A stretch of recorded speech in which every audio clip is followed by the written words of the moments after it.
I'm Sarah, a 28-year-old company employee. I've been working in sales since joining the company, but recently I transferred to the HR department. Now I work under a seasoned male boss handling recruitment. I've come to realize that recruiting people is truly challenging. No matter how many tests or interviews we conduct, it's difficult to see through a person's nature, and we can't really know if someone is truly a good fit until we actually work with them. However, my boss, having a long career, is adept at discerning people. In fact, he hasn't reportedly made any hiring mistakes in recent years, and the individuals he selects seem to thrive and contribute significantly to the company's success. But, about a year after I joined the HR department, something shocking happened that even seasoned HR professionals like my boss had never encountered before. One job applicant who came for an interview made incredibly offensive remarks. Interestingly, this applicant was likely a student from T University, which is renowned as one of the most prestigious and well-known universities in the United States. I worked for a small-scale company where about half of the employees were high school graduates and the other half were college graduates. Therefore, I never expected someone from T University to apply, and I eagerly awaited the interview day to see what kind of student they would be. However, while I was excited, I also felt a bit intimidated by their prestigious academic background, and honestly, I was anxious. The news of a job applicant from T University stirred up a buzz within the company. Yet, my boss remained calm and composed as always.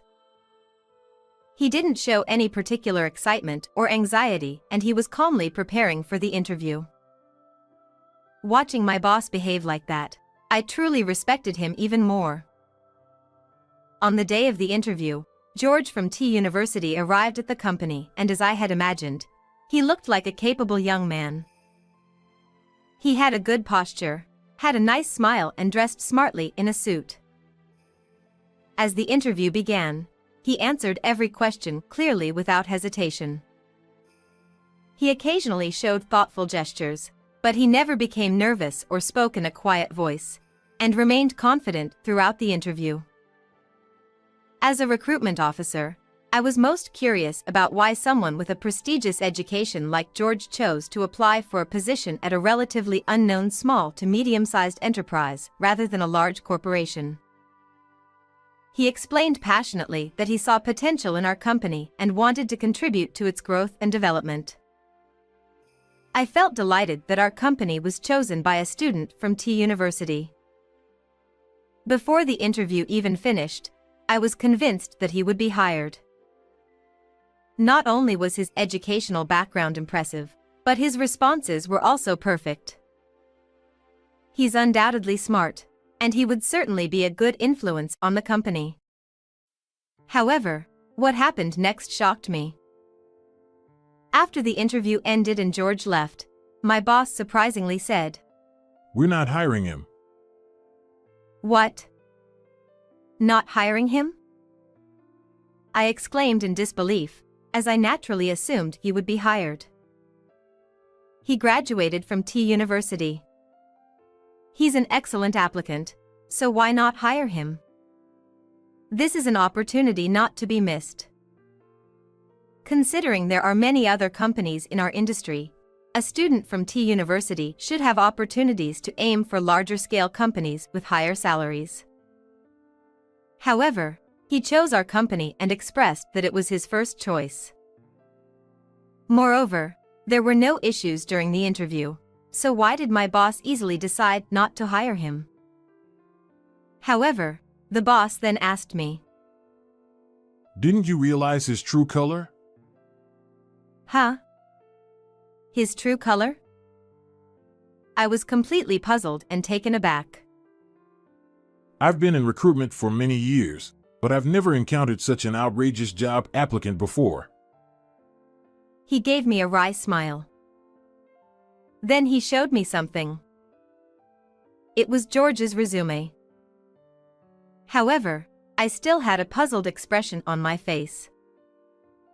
His resume was meticulously written in neat handwriting, detailing his educational background up to entering T University. It included qualifications, skills, and a motivation for applying for this job, all filled out impeccably. Therefore, I couldn't understand at all what the issue with his resume could possibly be. However, he said, It's not about what's written. It's the photo. Then I finally realized. George, who came for the interview and who in the resume's photo clearly had different hairstyles. In the photo, his hair was neatly cut short, but when we interviewed him, it was slightly longer, reaching down to his ears. Still, I couldn't quite understand my boss's decision. Certainly, I had noticed his slightly longer hair when I first saw him, but I didn't think it was something so unsightly as to reject him. However, when I later heard the reason for his rejection from my boss, I was on the verge of screaming in disbelief. And I came to realize that I still lacked the ability to judge people. The truth is, he had a shocking secret. Throughout the interview, I thought I was observing him closely. Yet, I completely failed to notice anything, and as someone responsible for hiring, I feel ashamed. Feeling disappointed, I notified him of the rejection via email. However, I quickly switched gears and prepared for the next candidate's interview. Fortunately, there were many other job seekers who expressed interest in joining our company. So I decided to forget about George and refocus on hiring a good candidate next time. Little did I or my boss anticipate the unbelievable chaos that awaited us afterward. A few days after George's interview, when I just left the company for an errand, a young man suddenly called out to me near the entrance. I turned around in surprise, only to find that it was George himself. I felt I had to say something, but I was at a loss for words and started to feel flustered. It was because I was feeling awkward as I had just informed him that we rejected him, and I never expected to see him again. The fact that he appeared before me unexpectedly, without any prior notice, coming all the way to the company, gave me an unsettling feeling. What should I do? Just greet him briefly and leave? As I was thinking like that, he spoke up. I need to talk to you, the recruitment managers. Judging from his expression, it was obvious he was angry. Surely, he had something to say about his recent interview. As expected, he said, I'm not satisfied with being rejected in the interview. Furthermore, George confronted me. I can't believe you would reject someone like me with a high academic background and outstanding qualifications. I want to know the reason for my rejection. I'm sorry, but we cannot disclose our selection criteria. I responded politely, but George suddenly became furious. You're from such a small company, don't get cocky. George shouted. And you hiring managers are probably just high school graduates or from small-time universities, right? You dare to reject someone like me, with high academic qualifications? What a joke. He continued to hurl insults, his face turning red with anger. I was initially stunned and stood there in shock, but gradually, a feeling of anger started to rise within me. There's nothing wrong with asking for the reason for a rejection. However, in his case, his behavior clearly warranted the rejection. Despite this, he insulted the company, calling it small-time, and belittled the people working there, which was absolutely unacceptable. I resolved to teach this arrogant man, whose only asset was his academic background, a lesson. Well then, prepare yourself. I won't hold back anymore. George's gentlemanly demeanor from the interview had completely gone, and now he continued to verbally abuse me. I felt like shouting back at him immediately. Please wait a moment. I will fetch someone senior to speak with you." In a calm voice, I told him that, then took out my phone from my bag and called my boss, who was in a meeting inside the company. Despite being in the middle of a meeting, my boss immediately came out when I explained that George had come to ask about the reason for his rejection. Upon seeing my boss, George quickly confronted him. "Hey, tell me why you rejected me. I graduated from T University. My interview was perfect." He was about to grab him at any moment.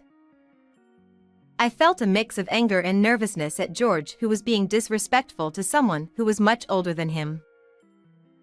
However, my boss remained calm as ever. He looked at George and calmly said, Did you think you could deceive me? Ha! George widened his eyes. My boss continued calmly. Your interview was indeed nearly perfect. But that wasn't truly your ability, was it? Well, that's... Suddenly, George fell silent. It turns out that his flawless responses during the interview were not his own. He had received instructions from an external source on how to answer. The reason behind this is as follows. The first thing that caught the attention of my boss was George's unusually long hair. It was completely different from his photo on the resume, which raised suspicions that there must be a reason for this discrepancy. Consequently, my boss began to observe him closely. Then, when George casually touched his hair, my boss noticed something. Surprisingly, he was wearing small wireless earphones during the interview. Although it's common to see young people wearing earphones all day in public, it's unthinkable to listen to music during a job interview. Additionally, my boss had noticed another suspicious detail about him. He took too long to respond to our questions. My boss found it unnatural why he pondered each question so deeply. To me, it looked like he was earnestly searching for words. Upon noticing the earphone, my boss watched him more carefully and found that he had a smartphone in his suit pocket. Normally, during an interview, a smartphone should be kept in a bag, not in a pocket.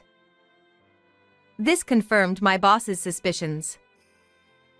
George had been using his smartphone to record the interview in real time and receiving instructions from someone outside on how to respond. I couldn't have imagined that someone who seemed so capable would resort to such tactics. However, my boss had already seen through his deception early on. Certainly, looking back, his behavior during the interview was a bit unnatural. But he must have been confident he wouldn't get caught. He tried to pass the interview, which is the serious process of assessing suitable candidates for the company, by using an underhanded way. Realizing that my boss had seen through everything, George turned pale and trembled. My boss confronted him sternly.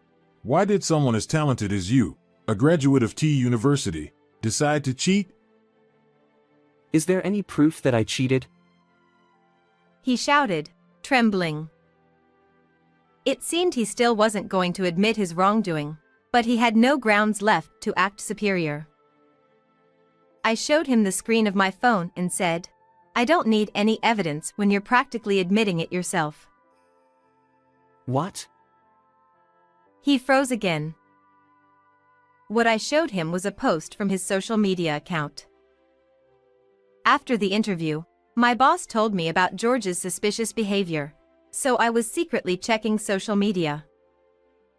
When I searched with his name and university details, I quickly found an account that unmistakably belonged to him. On the day he had his interview, George posted on social media saying, Today, I went for an interview at a safety company. After that, as I read through his posts, I was left speechless by the audacity of the content. While calling our company a safety was disrespectful enough, he boldly admitted, detailing how he did it, on that site, saying I was wearing earphones so it was easy. From what I gathered by reading his past posts, it seems that while he excelled in academics, he struggled significantly with speaking in front of people. However, interviews are unavoidable when it comes to getting a job. Then, instead of making an effort to overcome his weakness himself, he came up with the idea of paying a friend who was good at interviews to give him real-time instructions. His friend likely took it casually, like a part-time job. He tried to pass the interview by some sort of impersonation. Moreover, he specifically mentioned our company's name and slandered, saying things like, "It's a mediocre company, but I applied as a safety, and the interviewer looked dumb," and so on. In his past posts, there were numerous offensive remarks that called into question his character, revealing that he has a rather despicable nature.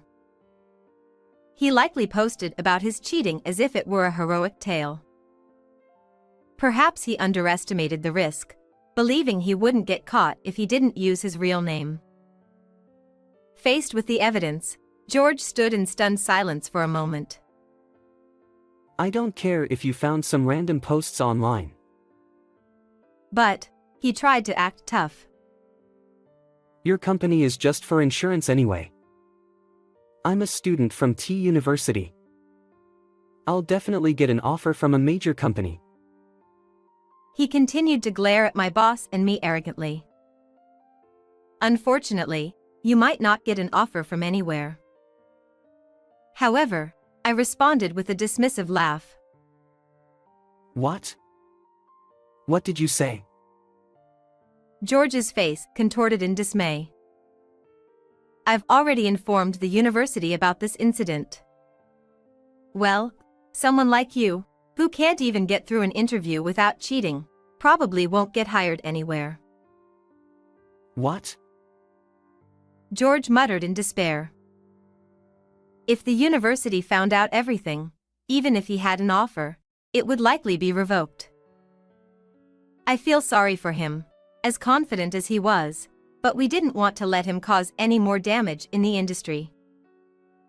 After I revealed the decisive facts to him, he finally seemed to give up. George slumped his shoulders and walked away dejectedly.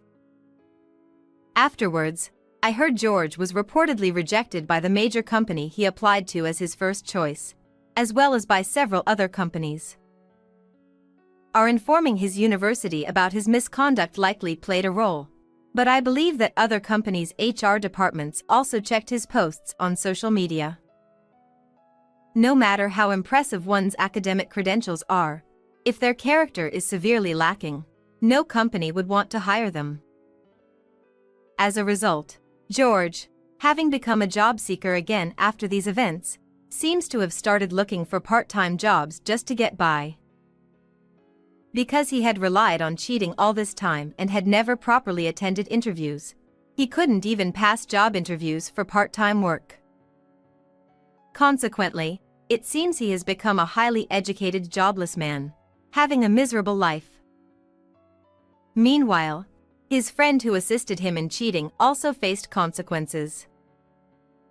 Although this friend had already secured a job offer at a certain company, the impersonation was uncovered, leading to the offer being rescinded. I heard he was now reluctantly working part-time to make ends meet.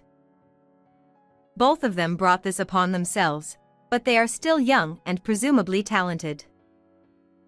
I hope they reflect deeply on their actions and bounce back from this experience. And as for me, I got manipulated by a really dishonest job applicant this time, but afterward, I was able to successfully hire a student who demonstrated both excellent skills and character. It's truly rewarding to see the employees I've hired thriving in their roles.